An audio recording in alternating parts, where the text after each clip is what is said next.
Assalamualaikum warahmatullahi taala wabarakatuh. Assalamualaikum warahmatullahi wabarakatuh. Lagi keras. Assalamualaikum. Waalaikumsalam.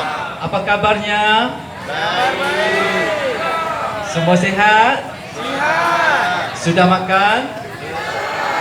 Ada yang sedang makan? Ya, alhamdulillah kita sambil-sambil santai-santai. Kami bersyukur kepada Allah Subhanahu Wa Taala kerana di atas karunia-Nya kami bisa berada di sini di Bumi Aceh untuk kesekian kalinya, dan begitu istimewa sekali bisa dapat gabung kembali dengan warga Aceh yang mungkin sudah lama kangen sama Raihan ya. Siapa yang menggemar Raihan? Angkat tangan penggemar Raihan. Dari kecil lagi.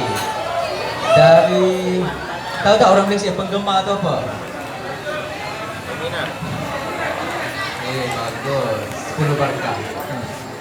Ada abang dari mana bang?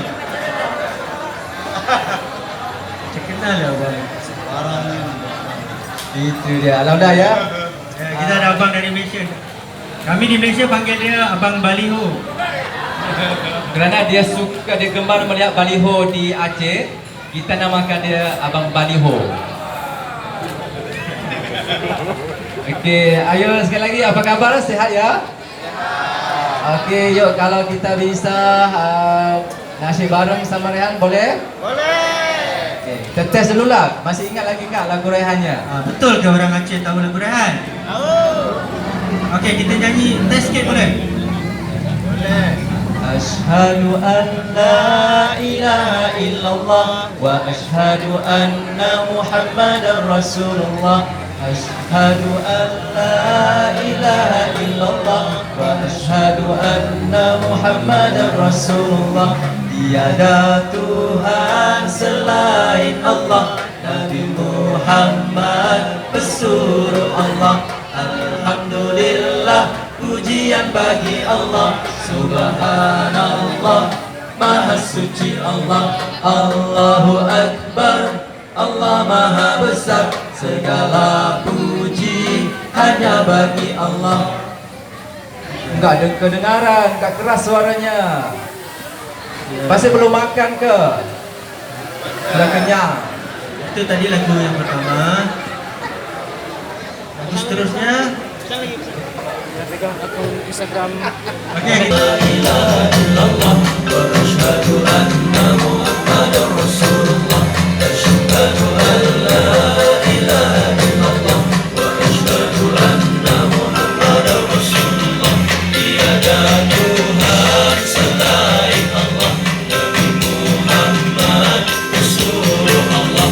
Alhamdulillah, pujian bagi Allah. Subhanallah, Maha Suci Allah. Allahu Akbar, Allah Maha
besar segala puji hanya bagi Allah. Ketika hati sunyi kerana pujian melanda, ingatlah ia sementara, ucapkanlah inna lillah. Asyhadu an la ilaha illallah, asyhadu anna Muhammadar Rasulullah, asyhadu an la ilaha illallah, wa asyhadu anna Muhammadar Rasulullah. Tiada Tuhan selain Allah, Nabi Muhammad Rasulullah. Alhamdulillah, pujian bagi Allah, subhanallah, maha suci Allah. Allahu Akbar, Allah maha besar, segala puji hanya bagi Allah.